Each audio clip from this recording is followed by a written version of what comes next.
All right, good morning. So nice to see so many people in person. It's officially 8 in the morning, so we're going to get started here. So thank you so much for coming to our Dream Speaker series. As some of you know, I'm a second-year internal medicine resident, and our class was tasked with finding today's Grand Round speaker. We identified Dr. Diane Meier as a leader, expert, and inspiration in her field of palliative medicine, and we're so excited to welcome her to Madison in person. As part of the selection committee, I was asked to introduce Dr. Meier. I was sent her CV, so it's a rather difficult task as it's quite long and impressive. But I'm going to try and highlight some of her elements of her journey. So she began her higher education at Oberlin College in Ohio, studying psychology, before heading to Northwestern University for her medical training. From there, she completed internal medicine residency at Oregon Health Sciences University in Portland, Oregon, and a subsequent fellowship in geriatric medicine at Portland, VA. She was further certified in hospice and palliative medicine, and she founded the Center to Advance Palliative Care, a national organization devoted to increasing access to quality healthcare in the United States for people living with serious illness in 1999, and currently serves as their CEO. She's also vice chair for public policy and professor of geriatrics and palliative medicine, as well as the Catherine Gatesman Professor of Medical Ethics at the Icahn School of Medicine at Mount Sinai Hospital in New York City. She has authored over 200 peer-reviewed papers, contributed to numerous book chapters and books, and amassed an impressive list of awards, including, but not limited to, the MacArthur Foundation Fellowship Award, Gold Humanism Honor Society National Honoree, and the American Academy of Hospice and Palliative Medicine Lifetime Achievement Award. Again, we're so excited to learn from Dr. Meier today, and we look forward to her talk.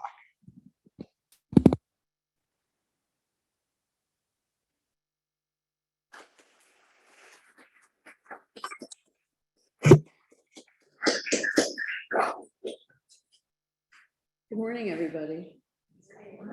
I used to travel around the country. The mic. And give talks for like half the time, and I haven't done that in 2.5 years. So it was both frightening and exciting to get on a plane yesterday and come to Madison, and it's been really fun and great to be with all of you and get back to actually talking to people in person. It's really different. So thank you so much for inviting me. And I have to say that among the list of honors that I've been fortunate to receive, being invited by the residents as their dream Grand Round speaker is about the highest. So I want to express my gratitude for that and say it was really moving to me. Thank you. Let's see.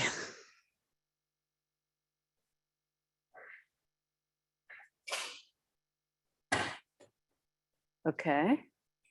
I have no conflicts to disclose. So I titled this talk, All You Need Is Love, after the famous Beatles song. It seemed kind of obvious when I was a teenager when this song came out. And the older I got, the more profound those words became, and especially now in our society. Can you guys hear me? Am I talking loud enough, Clint? Yeah, okay. Louder would be good, okay. So I will tell you that the origin of this talk came from my experience during COVID when I was in New York City and I'm just turned 70 and my husband sent me out of the city to our weekend house to get away from the plague in New York City. So I was up there with our dog, working remotely, doing a lot of virtual COVID counseling or connecting with families, but alone all day. So I would see my husband on the weekend, pretty much nobody else. And I always thought of myself as a loner and a person who was happiest with a book and a glass of wine as opposed to a cocktail party. And I got really lonely and irritable and I would not say paranoid, but, you know, feeling really cut off from any kind of community. And I moved back to the city, made a huge difference. Of course, that was after we had vaccines, et cetera. But it was sobering because I didn't think I was vulnerable to that as a person. And it taught me something about the human condition. So here we are 2 years into the pandemic. The US still leads the world in cases and deaths and is fifth after not peer countries, but Bulgaria, Hungary, Brazil, and Poland in deaths per capita, deaths per 100,000, which is incredible as the wealthiest nation on the globe.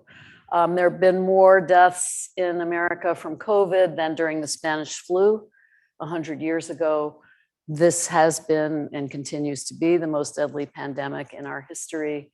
We're now over 1 million people, which is clearly an underestimate, who have died from COVID-19. And we account for 4% of the global population, but over a fifth of all global deaths from COVID. And this is something that deserves some reflection about how we allocate our resources and take care of our people.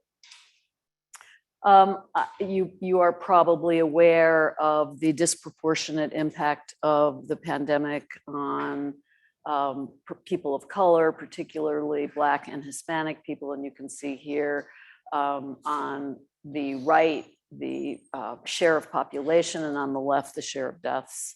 Again, it's a measure of poverty. It's a measure of access to housing, food, transportation, childcare, jobs that can be worked remotely versus not.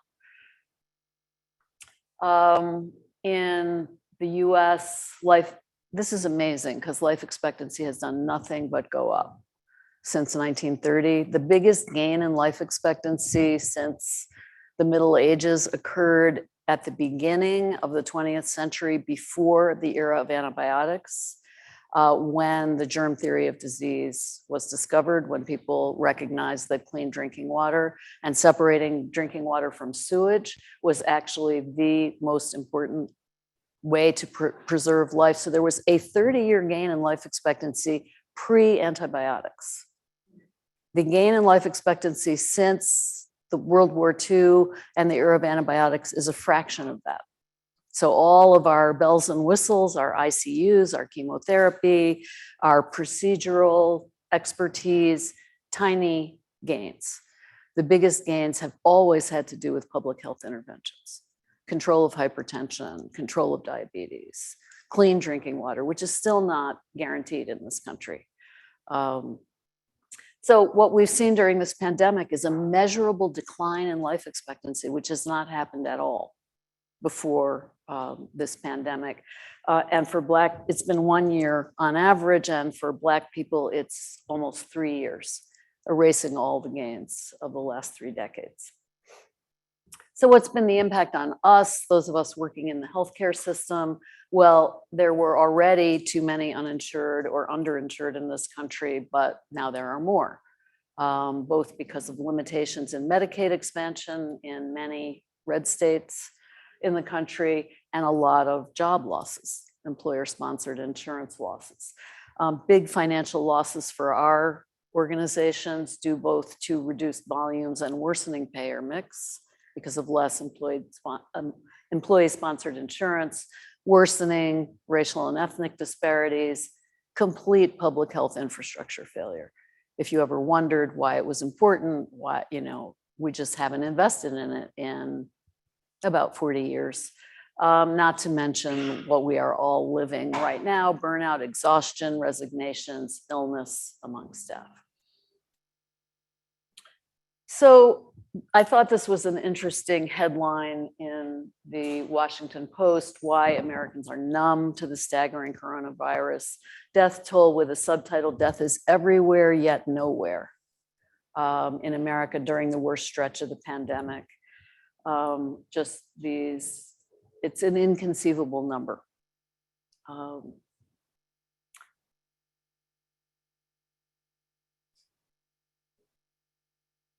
This is the Washington Mall, where, I don't know, maybe about a year ago, they were planting white flags for every death. I didn't get down there to see it, but looked at the pictures.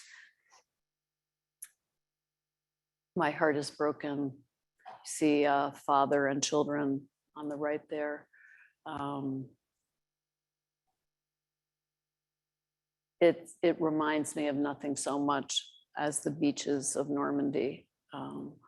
You know, these sort of incredible number of mass deaths that occurred during the wars of the 20th century. So what are the implications?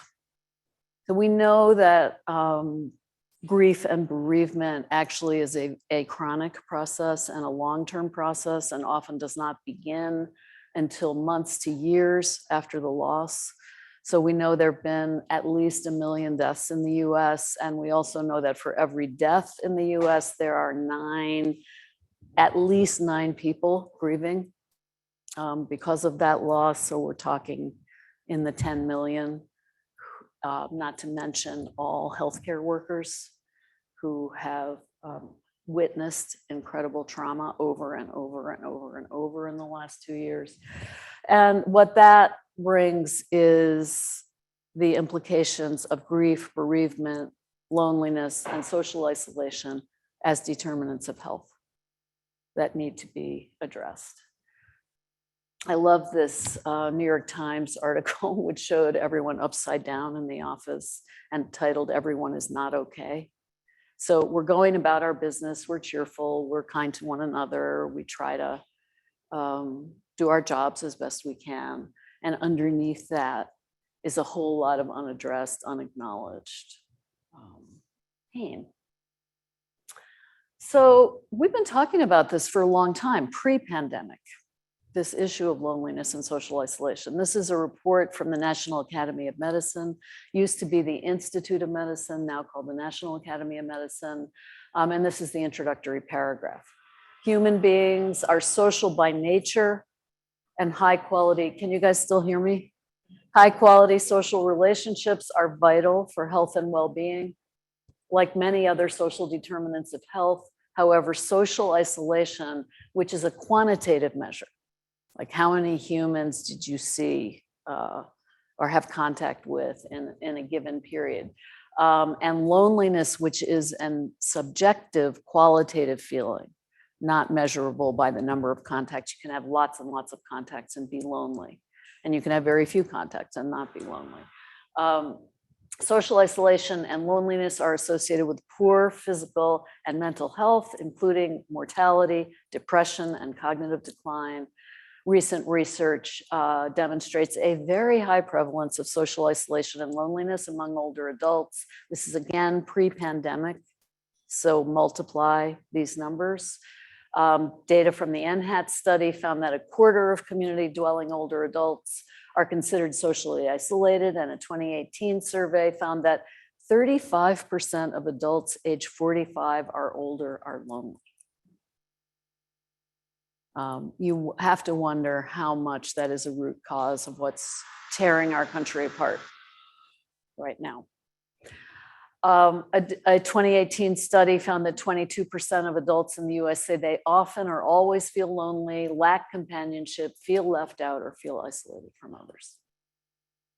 Like these 18-year-olds with semi-automatic weapons, almost all of whom are socially isolated and marginalized in one way or another.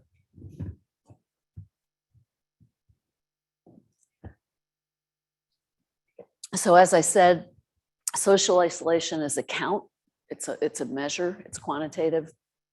It's about 1/4 of people over 65 and is strongly associated with death and as a more powerful predictor of death than obesity, smoking, or inactivity. Do we screen for it? No, we don't screen for it.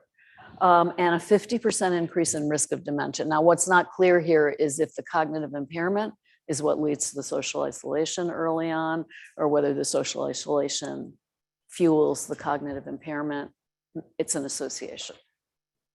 Loneliness is the feeling of being alone. Again, a third of adults over 45 pre-pandemic. Among heart failure patients who feel lonely, there's a 4-fold risk in death, a 70% increase in hospitalization and ED visits. So if you're in managed care and you're worried about spending and you're not screening for this, you're shooting yourself in the foot, right? Much increased risk among first-generation immigrants, LGBTQ people, and those who have experienced abuse or childhood trauma. So this is a fascinating study that was just published last month in JAGS that actually showed the longitudinal relationship between loneliness and subsequent downstream development of pain, fatigue, and depression. So this was done with the Health and Retirement Survey, which is a big national representative survey of older adults. And these data were from the 10-year period of 2006 to 2016, again, pre-pandemic. What they found was that the more severe the loneliness, the higher the independent predictor of pain, fatigue, and depression, and the cluster of all three symptoms together as well. So, and this is after controlling for baseline pain, fatigue, and depression, as well as living situation and socioeconomic status. So independent predictor. And among all the variables tested, loneliness had the largest effect size. Again, are we screening for this? No. Do we have any tools in our arsenal for addressing it if we find it? So this was published a couple days ago and is an editorial on this article from me and Ashwin Kotwal, who's a geriatrician and palliative medicine doc at UCSF and the San Francisco VA, and basically contemplates what are the implications of this for us as practitioners and clinicians.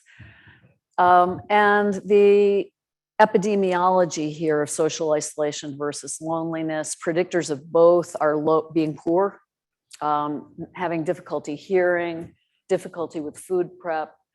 Predictors of loneliness, interesting, are being a woman, being in pain, incontinence, pretty obvious, and cognitive impairment again. And this is just the social isolation side. The predictors of this are being male. So these are distinct aspects of the human condition. They don't correlate very well. Being unmarried, having low educational status, being poor, and being white, interestingly. So what are the implications for us? Everybody, almost everybody interacts with the healthcare system, even people who are socially isolated and lonely. I mean, it's the one place where everyone goes at some point or another, whether routinely or for urgent care. If we don't look for it, obviously we don't know and we can't help. Therefore, the obvious conclusion, it is our job to screen, identify, and intervene. And these factors are just as or more powerful predictors of adverse outcomes than blood pressure, weight, A1C, cognition screening. These are the recommended, validated screening tools, the Berksheimer Social Network Index and the UCLA loneliness scale. But a recent study that Ashwin did found that the single question, do you feel lonely, was as good as a longer, more complex. And it's interesting that it is nowhere near as stigmatizing to answer that question, yes, in the context of the post-pandemic, because there's so much talk about it and awareness. So what is to be done? You know, we can't fix our society yet, you know, until there's a revolution, until there's some attention to income inequality and racism. The root causes are there, but a lot is under our control as clinicians. And our job is to focus on what is under our control and not be hopeless and not be helpless.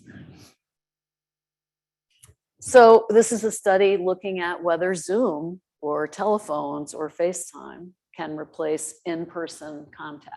And these data are mid-pandemic, they're not current, so they're about a year ago. And basically what they found is despite some increases in remote contact during the pandemic, there were increased reports of loneliness, depression, lower levels of happiness. So the author's conclusion was, it's not as good as, but it's better than nothing. And what we need to do is get, grand pads and other very simple to use technology into people's hands, and then do what's called warm lines as opposed to hotlines. Warm lines are ways of bringing peers together. So, if you're in an Asian community and an older adult, to be connected to other peers in your community just to chat. So, and to normalize that as opposed to what you do in an emergency. So people are studying that and using grand pads and other human designed technology to make it easier to use. So again, my point is we are not helpless. This is a great study that Ashwin did at UCSF at a senior center in the Tenderloin in San Francisco, which is a poor neighborhood and highly culturally diverse. In every dimension you can possibly think of. And they got a grant from a local community foundation for like $50,000, not a lot of money. And what they did was identify peers who were well enough to go through training and were willing to step up and be responsible to reach out to people who are like them in their community and just reach out to them a couple times a week. And this study, again, was done pre-pandemic, so they could actually go for a walk or have a beer or go for coffee or just call. And they were peer matched. So if you were an Asian person, you were matched to an Asian person who spoke your dialect. If you were a gay man, you were matched to a gay man because people are more comfortable talking to people who are like them. And they had an incredibly beneficial impact. And they paid these people $15 an hour for the work. What does it cost when we send people for a PET scan or, when we send routine labs? I mean, this is cheap and we don't pay for it.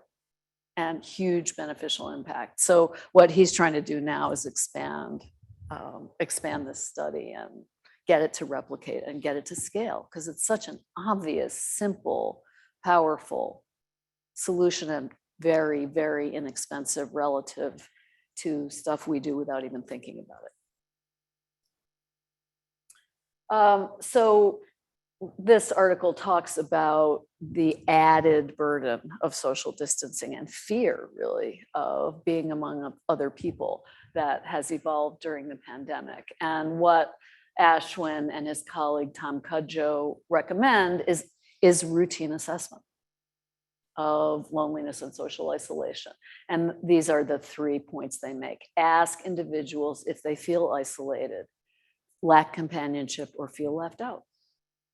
And what I have found in our practice is that people are relieved to be asked about this and to have it normalized and to have it recognized by a clinician. Like at the same time that I ask about seatbelts and whether they've had their booster, I ask about this. So it's just what we do in clinical practice. How many people do you feel you can depend on or feel close to? And in our geriatrics and palliative medicine clinic, which I've gone back to in the last year for the first time in 20 years, it is shocking to me how many people have no one. New York City, they've never had kids, or their kids are in California, or their friends have all died, or are in a nursing home. Again, if we don't ask, we don't know.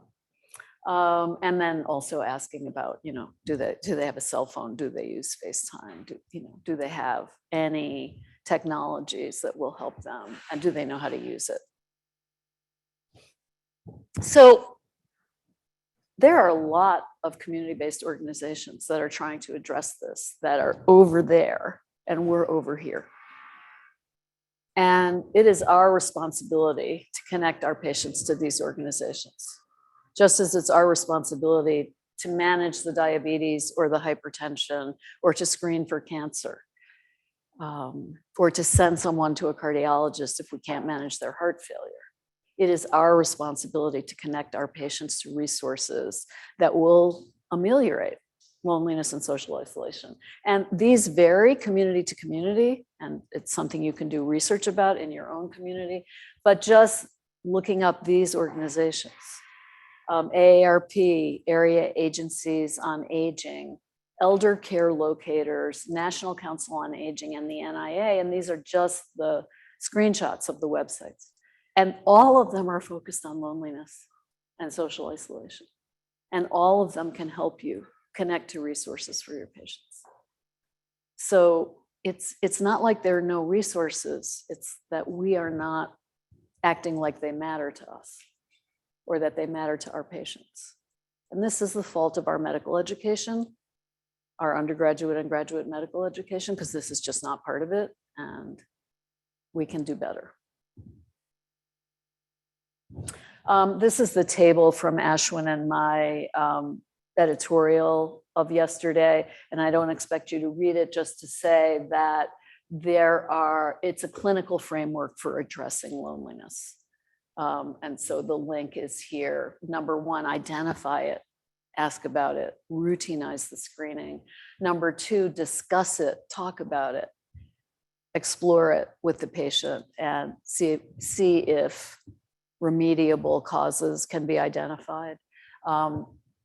Obviously, individualize the approach. Many of our socially isolated patients don't want that's personality based in some ways. They're afraid. And so you have to work with what the patient can tolerate and accept,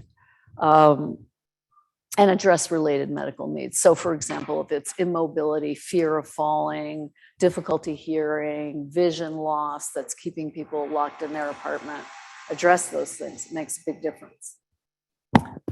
So, so what's the salience of any of this to palliative care? This is a slide we made early in the pandemic, basically identifying palliative care as the secret sauce of addressing the impact of COVID-19, not only on our patients and families, but on ourselves. This is a quote from a Lancet study. A pandemic is a cause and powerful amplifier of suffering through physical illness, through death, through stress and anxiety, and through financial and social instability. Alleviation of that suffering in all its forms needs to be a key part of the response. We don't just limit our suffering to metastatic cancer pain. These are some quotes. We've done now 3 surveys of palliative care programs during the pandemic to understand what the impact has been. Some programs closed, some programs expanded a lot, some programs got 3x consults than what they'd had before with no increase in capacity. So a lot of trying to assess what's changed and what we at the Center to Advance Palliative Care can do to support programs through this. But we asked people to send in any patient or family evaluations they had gotten that talked about the impact of palliative care, and these are just a few of them. We didn't realize that someone still provided medicine that spoke to the experience of the patient and family. I feel less alone. My only regret is that we didn't find you much sooner. We didn't feel like anyone was hearing us before you talked to us today. You have been a bright light in a dismal time. So, and what is the difference? The difference is that the palliative care team's job is to sit down and listen. It's not complicated. It's not expensive. It's hugely scarce in business as usual in our healthcare systems. So what's essential? This, again, another Washington Post headline. This was written by a third-year medical resident at Cornell in New York, but was published in the Washington Post. And she wrote this headline. She's a medical resident, now she's a critical care fellow. Coronavirus has given doctors a new job, palliative care. And what did she mean by that? It's not just about treatment.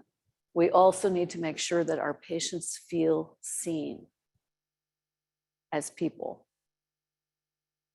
So I thought that was pretty insightful for such a young clinician.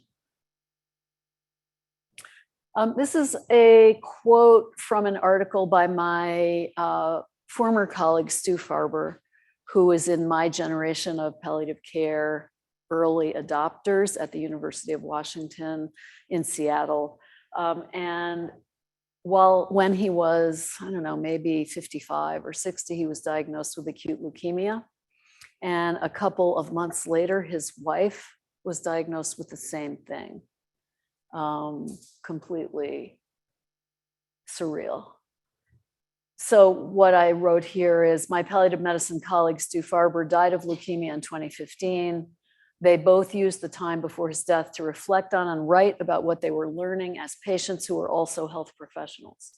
First, living with a fatal illness taught them that uncertainty is a given and control is an illusion.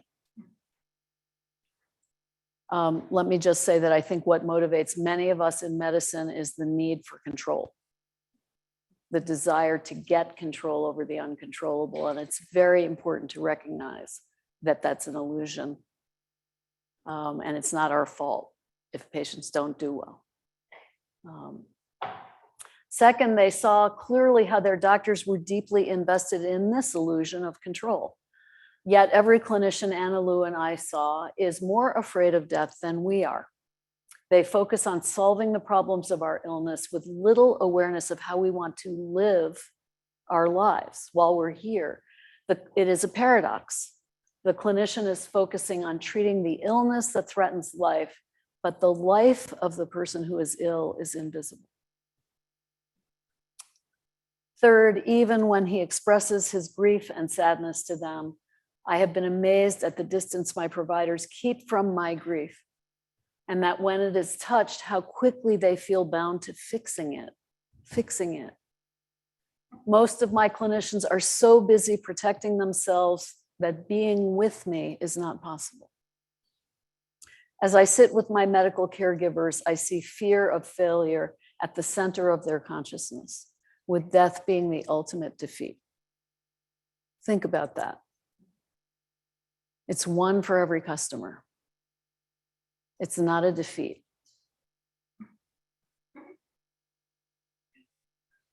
Stu published these reflections before he died as a legacy to us, his colleagues. And I made this slide for a talk on physician aid in dying, medical aid in dying, as the point that he's offering something other than a second all prescription for addressing despair and grief and sadness. And it's our presence.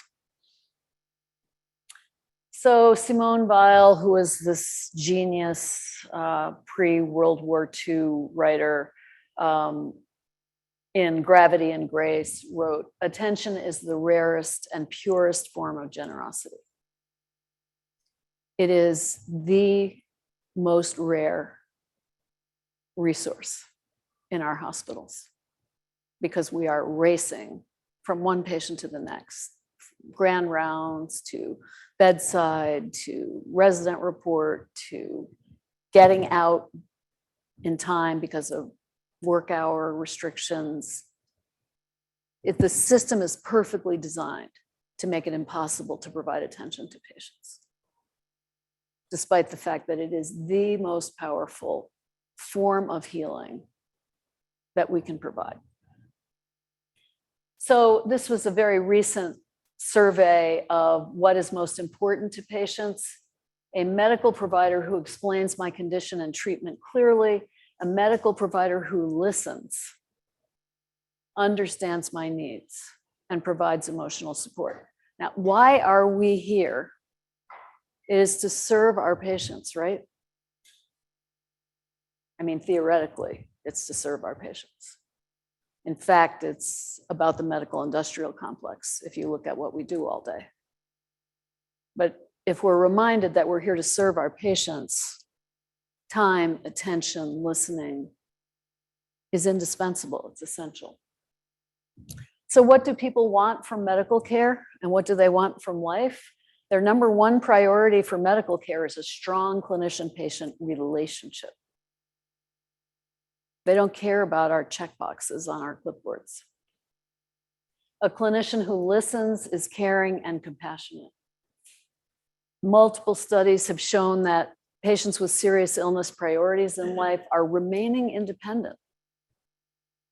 So, for example, when we take a person with mild cognitive impairment to major surgery for cancer, and we only talk about mortality risk, and we don't talk about the 70% odds that they will end up in a nursing home for the rest of their life.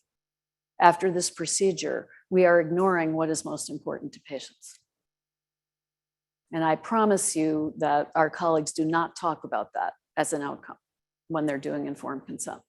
But it is the most important outcome to most people. And remaining independent, relief from suffering, both come in way ahead of living longer among older adults. But they have to be honestly disclosed, right? And we don't. So we're not getting informed consent, in fact.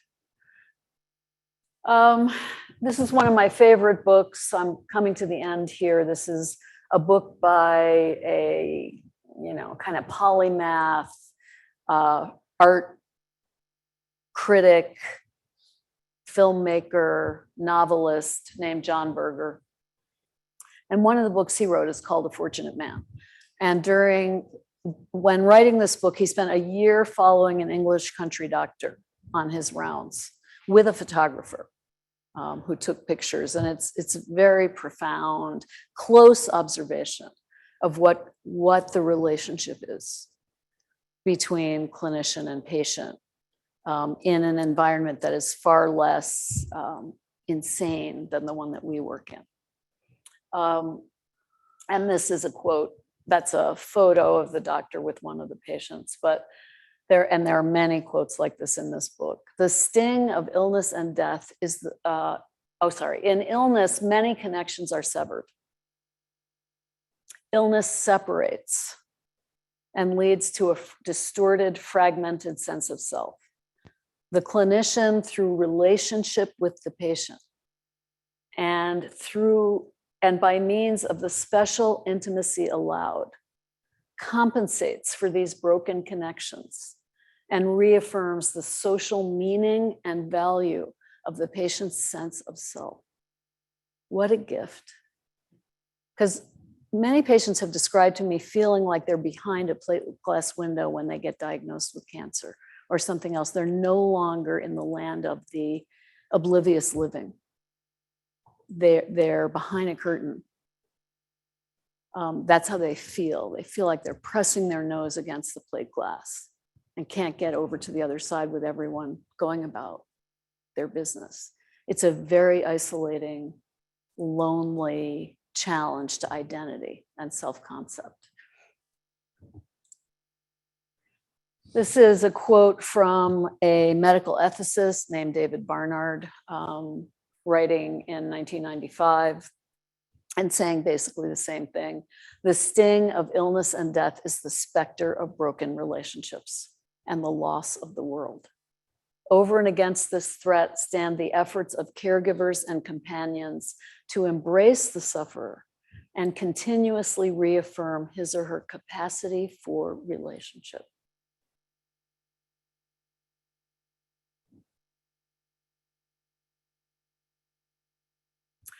Some of you may have heard this quote. Francis Peabody, speaking to the graduating medical school class at Harvard in 1927, famously said, "The secret of the care of the patient is caring for the patient." Again, we have a system perfectly designed to make that as difficult as possible. And some of you may have heard of Avidus Donabedian, the father of quality measurement. He's the guy who came up with the structure, process, outcome framework for measuring quality. If you want to improve breast cancer rates, you have to have the structure of accessible mammography. You have to have the process of making sure people get their mammograms and that they are read by competent people in order to achieve a reduction in breast cancer mortality. So understanding that they are linked and can't be separated. And he was quoted as saying, when he was dying of colon cancer at the University of Michigan University Hospital, the secret of quality is love. And here's the larger quote: "Systems awareness and systems design are important for health professionals, but they are not enough. They are enabling mechanisms only. It is the ethical dimensions of individuals that are essential to a system's success. Ultimately, the secret of quality is love. You have to love your patient. You have to love your profession. You have to love your God. If you have love, you can then work backward to monitor and improve the system. But without love, it's a checkbox." And I'm closing with Mary Oliver, who wrote this poem called Praying in one of her books called Thirst, about the issue of attention. So she wrote, "It doesn't have to be the blue iris. It could be weeds in a vacant lot or a few small stones. Just pay attention. Then patch a few words together and don't try to make them elaborate. This isn't a contest, but the doorway into thanks and a silence in which another voice may speak."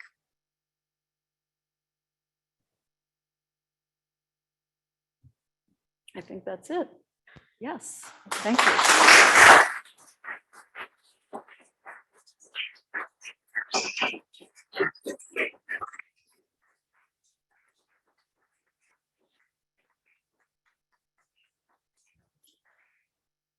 All right. Thank you, Dr. Meier, for that excellent and very impactful presentation. There is one question here virtually, and then I'll open it up to the audience as well. So is there any evidence to suggest differential benefit from purely social human contact versus, for example, a primarily caregiving contact?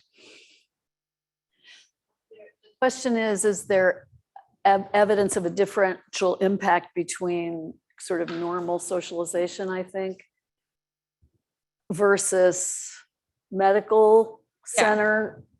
You know, usually the health system intervention comes because there is not good social interaction, right, if it's identified. But no, there's no controlled trials or head-to-head comparisons. What's interesting is Ashwin's peer support study, which I guess is a hybrid somewhere in between. These are not medical professionals or health professionals, though they were trained by social workers, and they're supported by social workers, and they're paid a little bit. But the strength they bring is not clinical. It's human connection. So I think somewhere in the middle, maybe the healthcare system needs to help make these things come true, make them happen. Thank you. And any audience questions?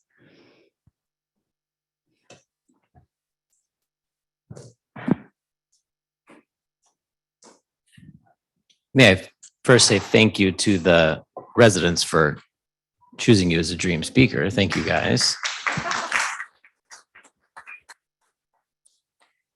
You know, the mark of a thought leader is that you can change the way people think over the course of 42 minutes, which you accomplished. And I'm pretty sure, maybe myself included, that I sent out a text message or plan to right afterwards, asking people for coffee, maybe even this weekend.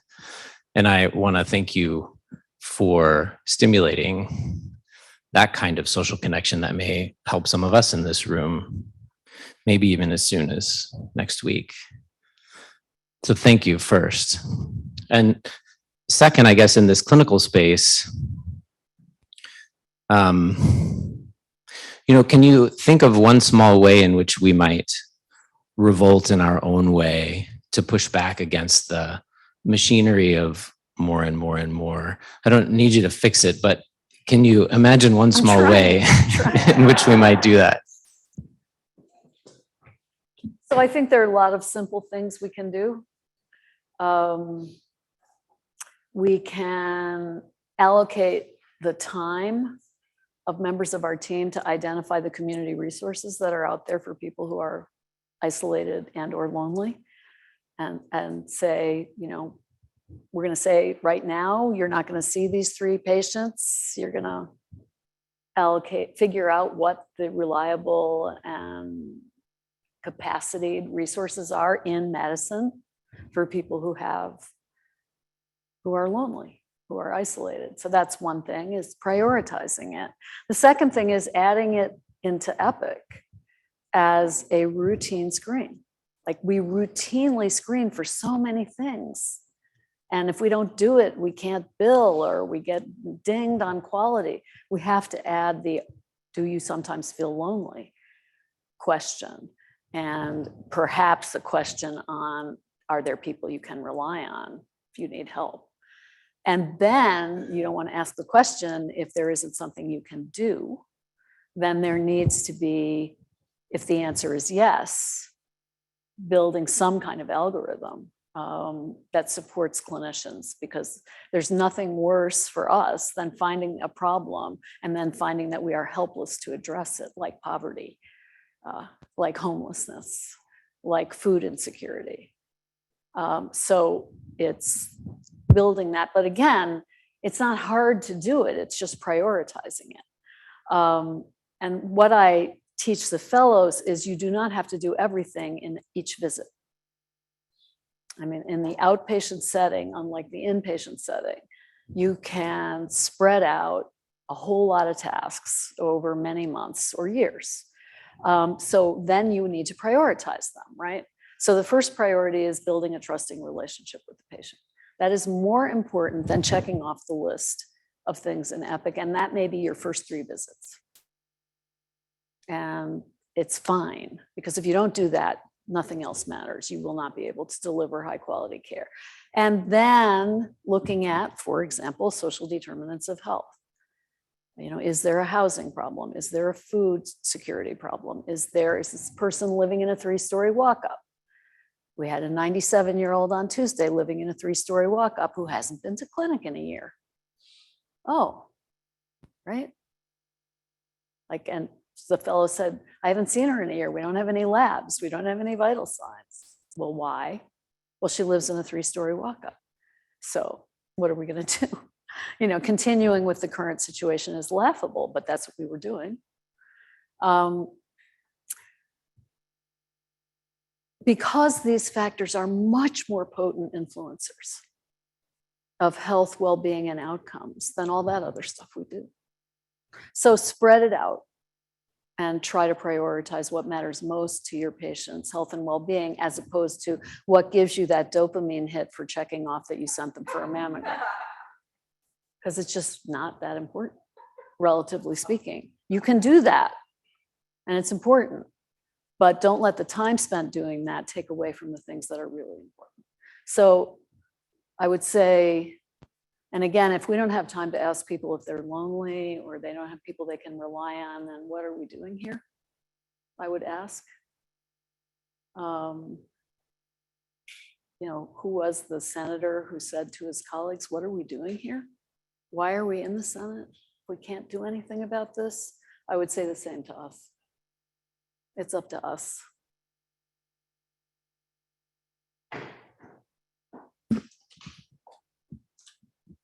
Thank you. One observation you made, and I think it's important to think about, in my area of geriatrics, I have the luxury of working with really wonderful people that are not medicine trained. My social workers, psychologists, other mental health providers. You made the observation about how we need to do something different with our medical education process so that this element of humanism and the personal connection is emphasized. Do you have any thoughts about how we go about starting that process? Well, a lot of it is role modeling. I mean, most learning in medicine is an apprenticeship model. The first 2 years spent memorizing stuff has very little influence on what we go on to do as clinicians. What we go on to do as clinicians is driven intensively by what we see our residents doing when we're interns, what the residents see the fellows doing, what the fellows see the attendings doing. So somehow trying to inculcate that generational training process with communication skills and communication skills training, which again is honored in the breach in the medical education system. And yet arguably is the most important skill and knowledge that a clinician can have. But you have to be lucky to get something like Vital Talk training or serious illness care program training or any training in, you know, how to tell a person that they have cancer, how to talk to a person about the potential that this surgery will result in a remaining lifetime in a nursing home. I mean, these are trainable skills, just like an appendectomy is a trainable skill.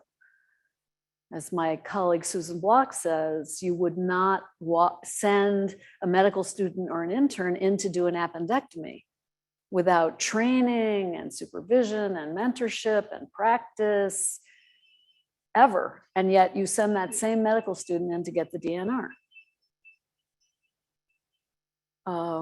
It's bizarre.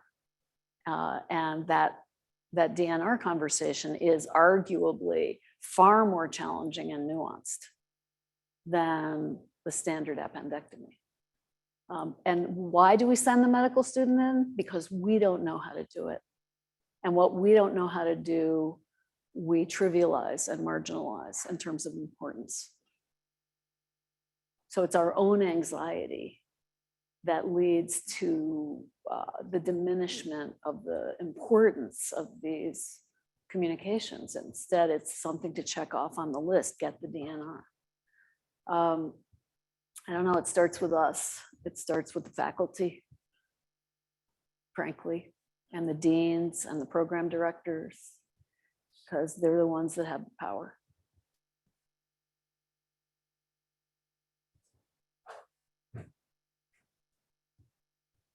Just to echo, sorry, Len, thank you for that wonderful talk. One thing I'd be curious to hear your perspective on is in the ICU, one thing that we've kind of witnessed is patients who wallow in loneliness through the isolation that we impose on them through, 3 weeks of isolation due to COVID. We're fortunately now having a little bit more flexibility and actually having some visitations, but you talked about some of the pros and cons of remote and virtual visits. And I'm just wondering if you have any thoughts based on your experience of how we can responsibly and effectively involve families remotely when we can't physically have them in the room with the patient or in the same building even? I think when we look back, if we're still here to look back in 5 to 10 years, we will think that these draconian isolation approaches were unnecessary and cruel. And that adequate PPE, and ventilation and other things are probably nearly as good, but the cost in human suffering and the protracted, many-year-long grief, complicated grief that follows this isolation is too big of a price to pay. And I think that's why there's a loosening going on across the country. None of it based on data, by the way. Nothing that we did was based on data. Nothing that we're doing now is based on data. It is a studyable, it is an empirical question about risk. But the harms are very evident of what we did. And it's a weighing of harms, like everything in medicine, actually. So, the battles in our hospital with dying patients, where we would let one person in for 3 hours and then 2 people in at different times. We are in a Hispanic community and an Orthodox Jewish community. And one person is just not relevant. And so the rending of the family units and the strength and love of the group, taking that away, it's very costly, both for the patient and for those groups. And put nurses in impossible situations over and over and over, which I think is a big part of why nurses are quitting, because of the moral conflict and the moral distress that we impose with these rules. So I don't know what the answer is, but I do think we should add some empiricism to these rules, recognize and measure the cost of continuing this level of isolation, both short-term and long-term. Maybe one more in-person question, otherwise we'll turn to virtual. Sam? Great talk, thank you. My question is, with medical residency and kind of all of the plate spinning that goes on, especially on the inpatient side when we're asked to do so much. There are things we can do to be more effective with our time, sitting down with our patients, trying to use partnering language, teach back, things like that. But ultimately, when it comes to loneliness, time is the most important thing, time with our patients. Do you have any wisdom when our time is of limited resource? What things we can emphasize less to emphasize more time with our patients in medical residency? So it's about the quality of that time, and recognizing that time with patients is an unbelievably precious resource. And we spend it going down a checklist. Any pain? Have you had a bowel movement? How did you sleep last night? Have you been walking? So instead, first of all, sit down, because that is a very powerful signal of your attention. Don't sit like this, because what does that convey? Okay, it conveys that you can't wait to get out of the room. Okay, it's more powerful than anything you say.